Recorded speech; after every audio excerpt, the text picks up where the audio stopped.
You ever feel like you're drowning in debt? Like no matter how hard you try, the bills just keep piling up? I get it.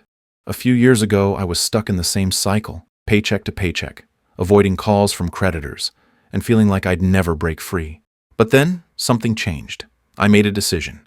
I refused to let debt control my life any longer, and before I knew it, I had wiped out my debt faster than I ever thought possible.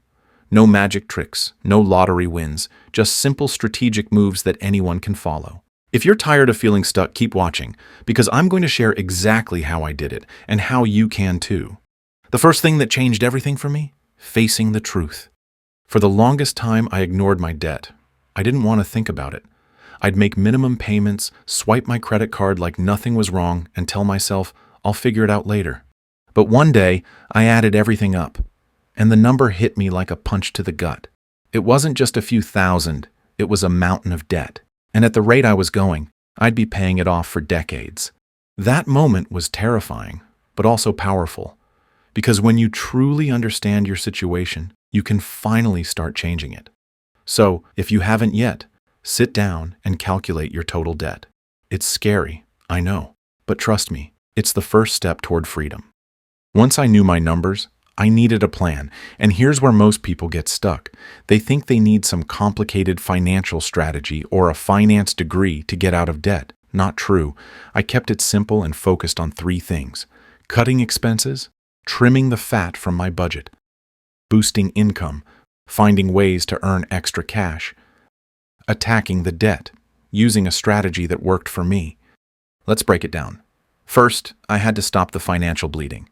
So I went through my spending with a fine-tooth comb. And wow, I was wasting money on things I didn't even think about. Subscription services I never used, eating out way too much.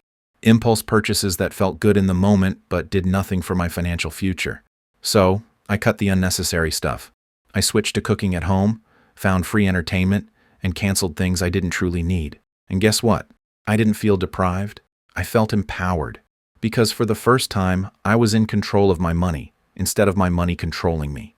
Take a look at your expenses. Find those leaks. Even small changes add up fast. Cutting expenses is great, but I knew I needed to boost my income too. At the time, my 9-to-5 paycheck wasn't enough, so I started looking for side hustles. And let me tell you, there are so many ways to make extra money today. I picked up freelance work, sold things I didn't need, and even did odd jobs on weekends. Every extra dollar went straight to my debt. And before I knew it, my balance was shrinking way faster than I expected. If you're in debt, don't just cut back. Look for ways to bring in more cash. Even an extra $200 a month can make a huge difference. Now this is where the magic really happens. Because paying off debt isn't just about throwing money at it randomly. It's about having a smart strategy.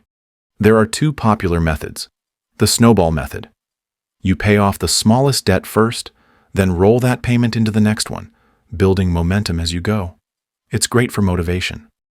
The avalanche method. You focus on the highest interest debt first, saving the most money in the long run.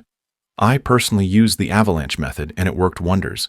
Paying off the highest interest debt first saved me the most money in the long run.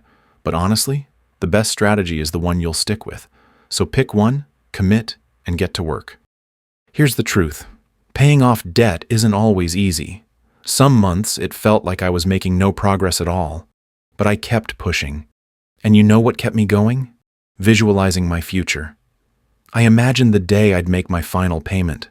The relief, the freedom, the possibilities that would open up once I wasn't chained to debt anymore.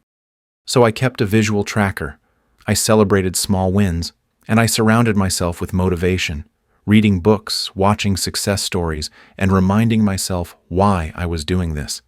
Find what keeps you inspired, because staying motivated is half the battle. And let me tell you, the day I finally became debt-free, it felt amazing. Like a weight I'd been carrying for years was suddenly gone. And the best part? Now, instead of my money going to debt, it goes toward things that actually matter. Investing, saving, and building the future I always wanted. And you can do it too. It won't happen overnight. But if you take control, make a plan, and stick with it, you will get there. And one day, you'll look back and realize that the struggle was worth it. So if you're ready to take your first step, start today. Face your numbers, cut the excess, find extra income, and attack your debt with everything you've got. Your future self will thank you.